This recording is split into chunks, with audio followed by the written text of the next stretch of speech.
Hello, welcome to my first stitch with me. I thought I would give this a go.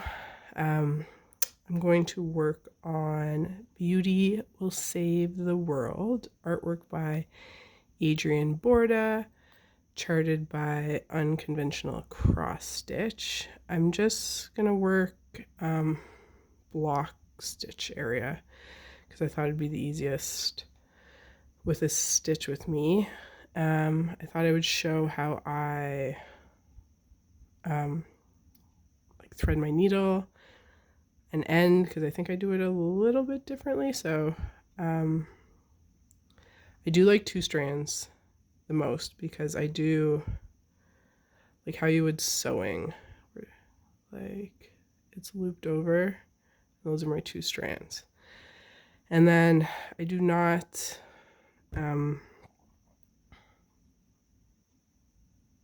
loop start or anything. I just, where I know I'm going to be stitching, which is across this way, I put the thread and I just can feel that it's getting caught, and go from there. And that's it. And then I sort of, with my nail, when I can feel that it's really secured, I just with my nail kind of like flick it under. My backs are atrocious, but that works for me. And I tent stitch pretty much everything. And then also, the reason why I don't really have an ort jar, you will be able to see as this goes on.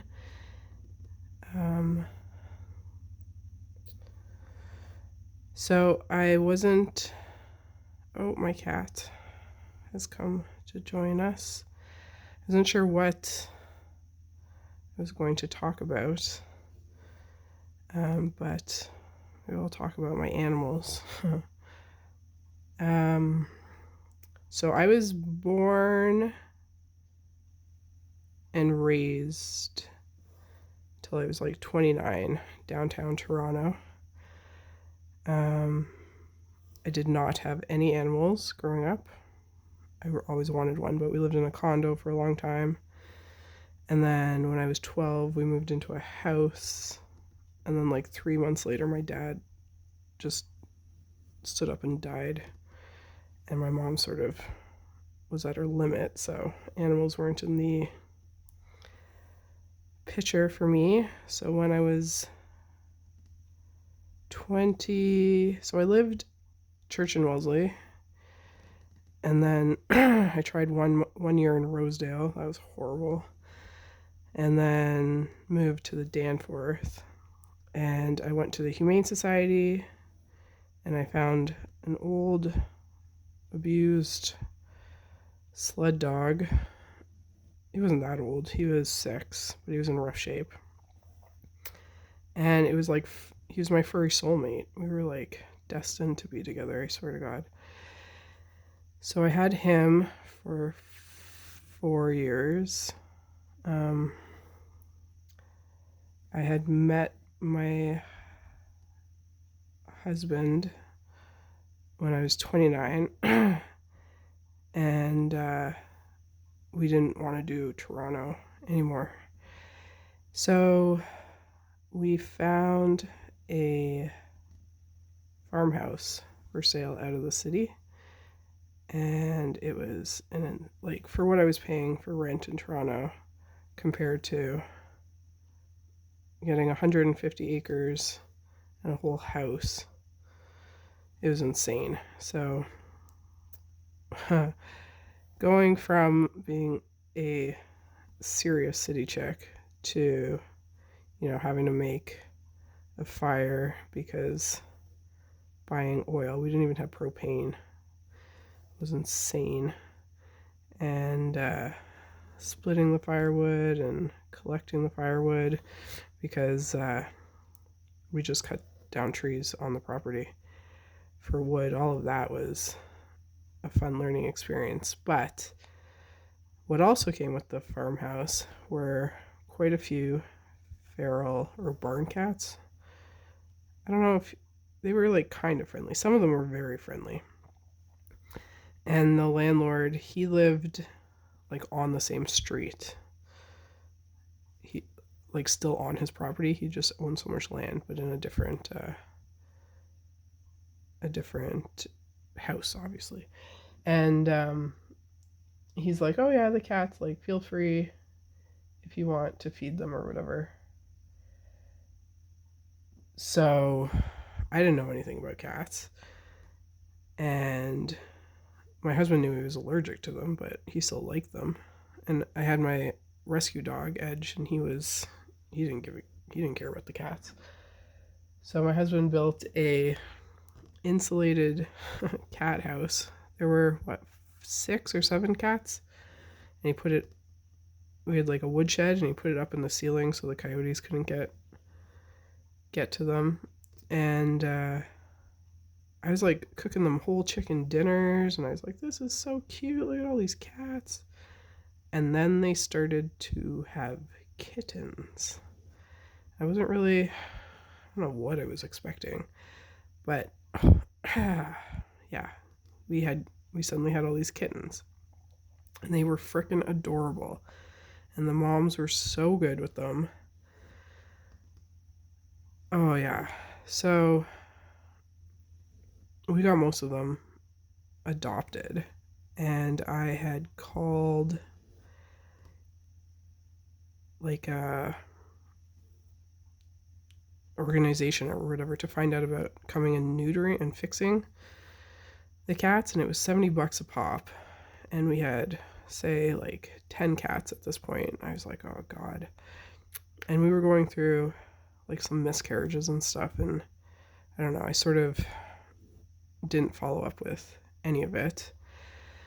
And then we had another, like, cats, the expression is rabbits breed like crazy, but cats breed like freaking crazy. So there was another litter. Is that what they're called? Yeah. And they all had babies again. I was like, oh my god. Okay, so we got them all taken care of. And I was pregnant at the time, and my fur baby Edge, he suddenly, like really suddenly, I was 8 months pregnant and just had to be put down. He just deteriorated over one weekend. It was horrible. Thought I was going to go into labor. So again, I sort of dropped the ball with these cats again. We had all these kittens. It was absolutely adorable. We got most of them adopted again, and it was hard. There were so many cute little fur balls, and one really like became my husband's best friend. And oh yeah, so then my mother-in-law sort of got us this other rescue dog, a Catahoula from Louisiana, who they are herding dogs for wild boars, I believe. Anyone can correct me if I'm wrong.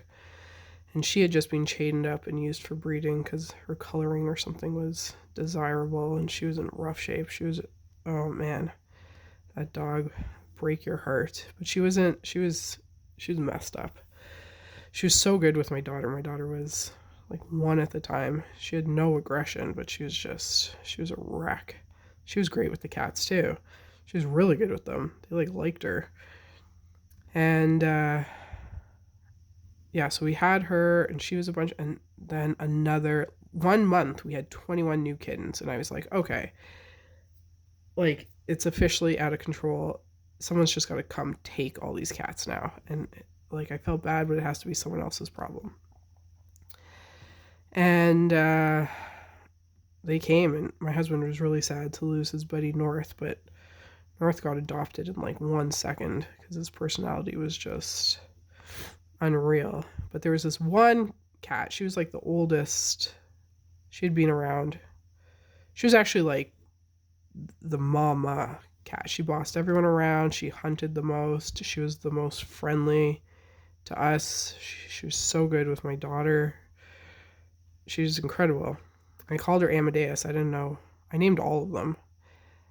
And I got all, like 90% of the genders incorrect. But yeah, she was so good with my... Anyways, we thought she had a litter because she was always having litters somewhere else. So they didn't want to take her away in case she was feeding kittens. Because it looked like she had just had a litter, but it turns out she just had so many babies. She was like permanently pregnant looking. She was like stretched. Anyway, so we like waited a bit, and yeah, there were no kittens.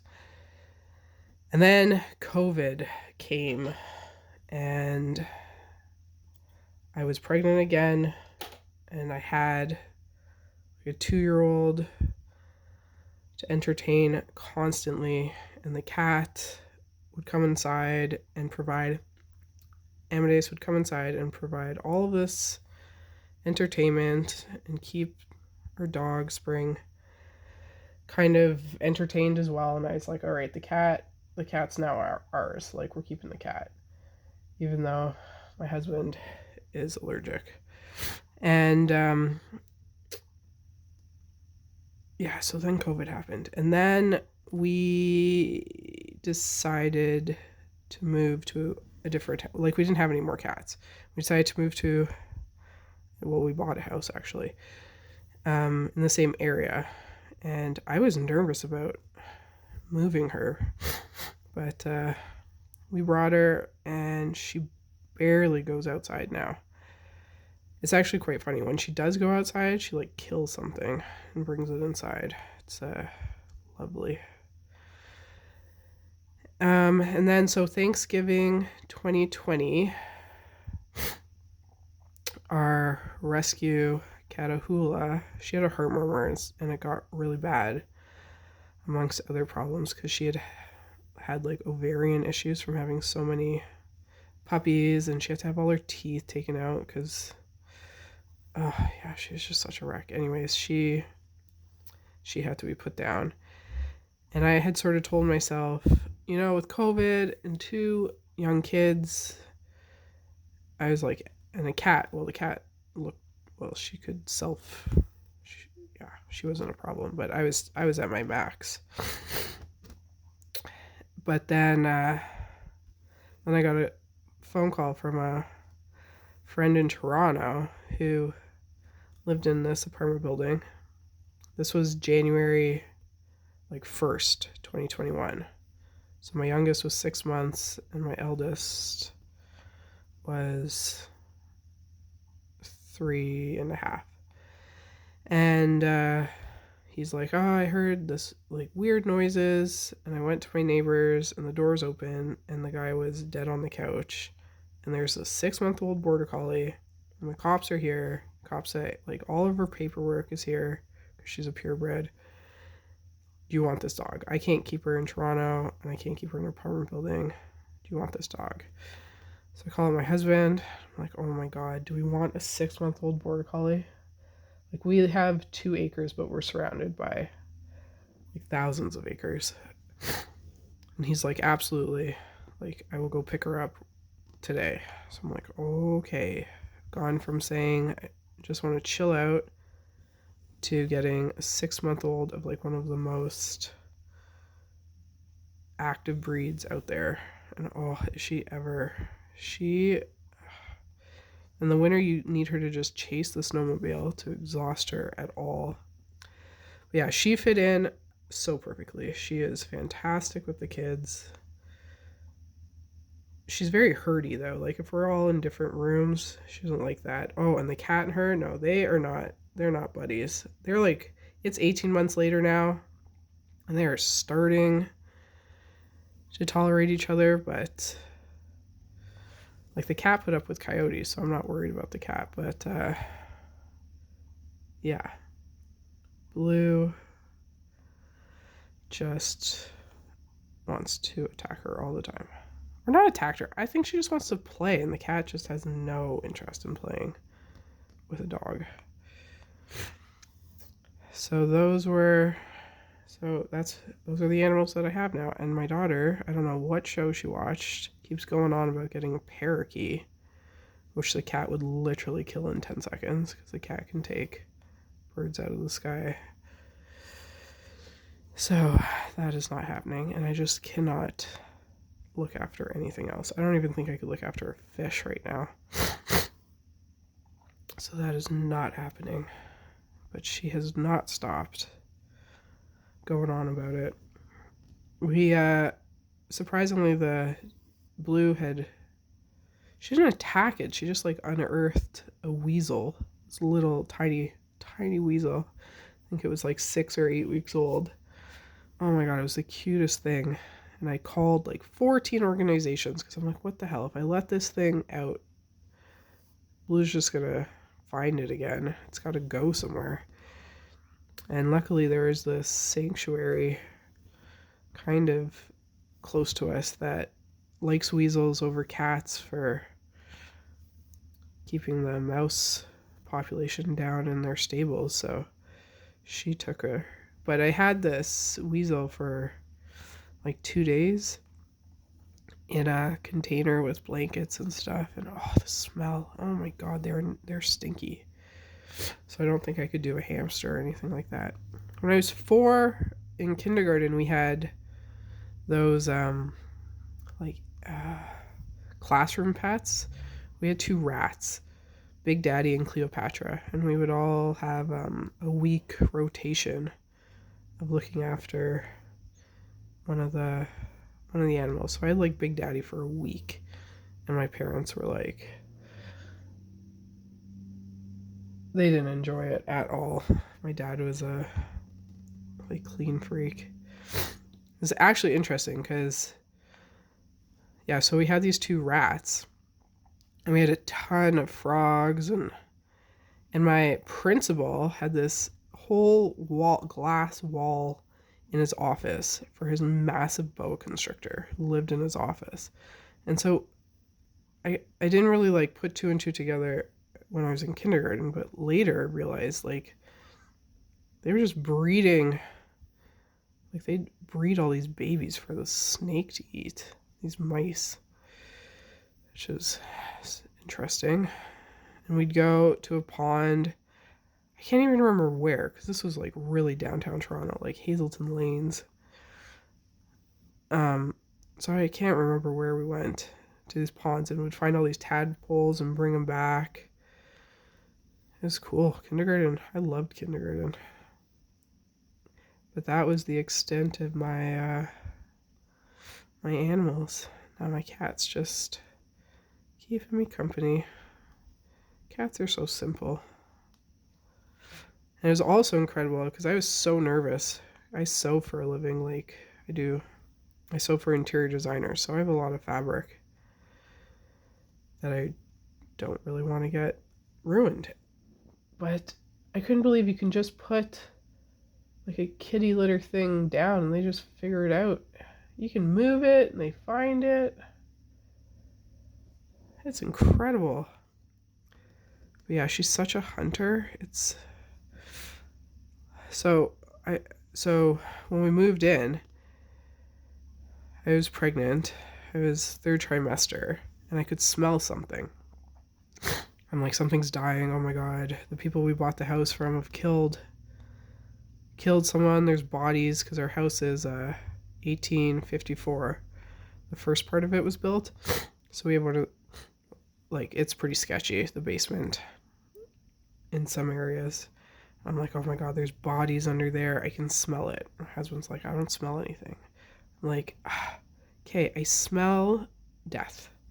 I'm losing my mind, and I'm bleaching, like, everything. Like, I still smell it. Or I was sitting on the couch, and I'm making him go, and he's like, do I have to rip up the floorboards? And like, our floorboards, not to brag or anything, are gorgeous. They're like 12 foot wide. I was like, no. Like, looking up how long to decomposition smell for, and it's like 3 weeks. I'm like, I'm moving out. Like, this is crazy. anyways, he's like, well, it's got to be coming from somewhere else. And I looked, like, light bulb went off. And I looked around the corner, and we have one of these vents that have this really pretty wrought iron. And I guess the cat had brought in a half alive chipmunk that, like, squeezed its way into this vent to die. And it was all putrefying. Oh, so we found that. And then there was another carnage. But then this summer, I had opened up all the doors just to let fresh air in that first, like, warm day. And she brings in, like, this half-dead ferret. Oh, my God. Oh, and that's not even the worst of the dead animals. Well, this video is going dark. So 2021, my daughter's birthday. She can't really have a party or anything because everything's still closed. We had buried Spring, the Catahoula, on our property. And we didn't bury her very deep because our border collie, Blue, decided to dig her up on my daughter's birthday.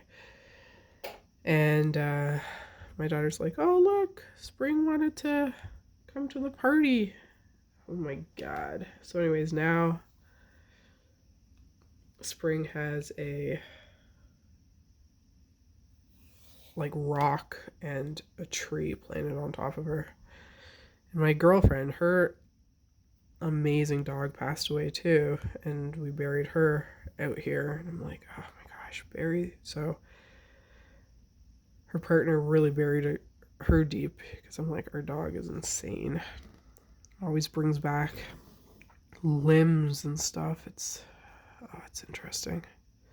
It's so different to city life where it's just raccoons and pigeons and squirrels. We never see pigeons or squirrels where we live. It's crazy. It's Canadian geese and lots of rabbits. Yeah, finally see deer. Like, lived in Canada my whole life. Been to the zoo and stuff. Never seen deer until I came out here. So I don't know how long. Oh, 22 minutes. Gosh, see, I get verbal diarrhea. This is why I don't go into life stuff on whip parades, because I just blab so much. And I said I was going to show how tiny my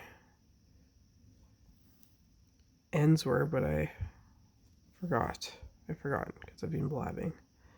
I will do that maybe if I remember right now. My setup for, I don't have any of the tripods or anything for all this stuff, so it is hilarious how precariously this setup is right now. Quite impressed it hasn't fallen on me.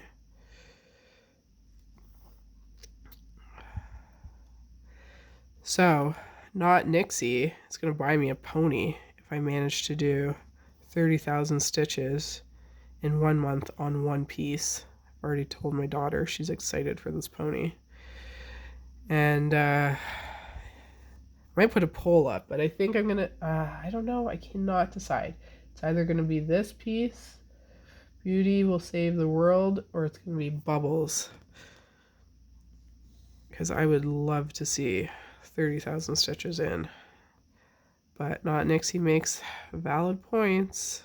I change my whips so often. I do love Beauty, but the brown gets to me after a while. And then she was saying Bubbles doesn't have enough, like, going on to hold my attention either for 30 days. I did do the whole border on Bubbles, so I could really go everywhere. I don't know, though. I don't know. Anyone has any... I might do a poll. I haven't tried one of those before. Maybe I'll do a poll and see. There's one, hopefully I can say her name. Amanda. She's going to do 30,000 in March. And I'm going to message Kelly from Animal Stitches. Because I feel like if a few people do it, I'll feel peer pressure. So I don't want to lose face. I'll actually, oh my gosh, how good would that look? I know some, like, that's no problem for so many people, but 30,000? And I know some people do full crosses, so I'm not even doing full crosses. So it really is 15. But still, it's going to make so much progress. Like, it's pretty much what I need for my year goal on beauty or bubbles. So that would be amazing. We have such crummy weather. Well, I guess it's not cold, so I guess I should be grateful for that.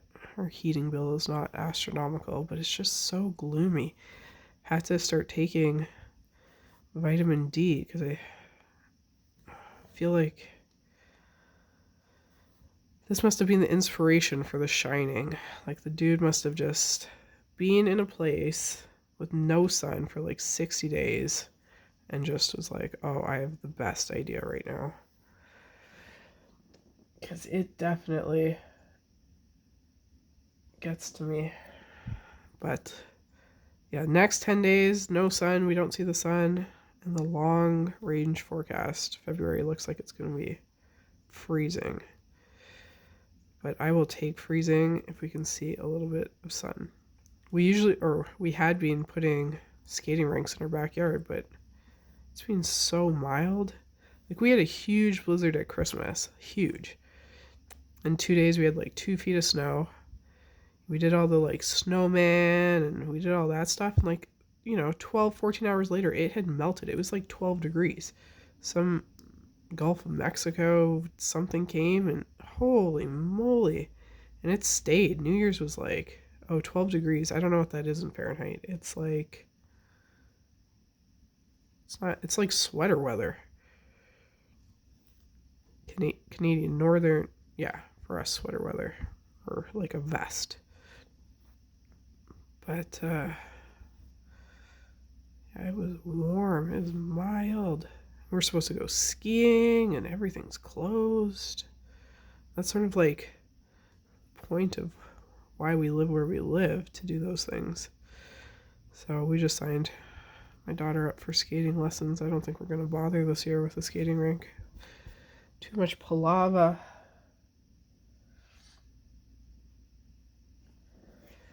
I also failed at my garden 2 years ago, so our neighbor who's lived there for 50 plus years, and he has a garden that's like he just has such a system down, so he grew the garden for us last year.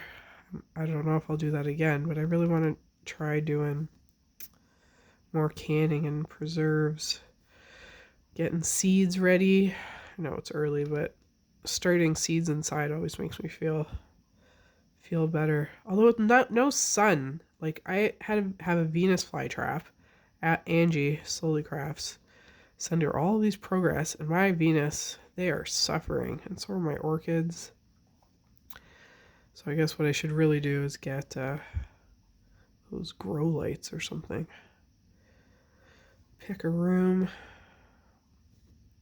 Because, I've done so well with these Venus flytraps. Okay, so let's see if I can remember to show you how I end, because I don't flip my work. I'm a rebel. I haven't had anything come like undone or out or anything either, so I can feel the back. I can feel that it's going through a ton of, like, there's no way it would come out, so it's just what I do. All right, so that's why I like doing it this way, because you see how, and it doesn't come off. I feel like you can go so much faster because you're not worrying about thread coming off. You can be kind of aggressive. There, I feel it going through, quite a few at the back. And then this is why I don't have an orchard, because why am I going to keep like yeah, it'd be a strange torture. Anyways, so 30 minutes. How many stitches did we do? We did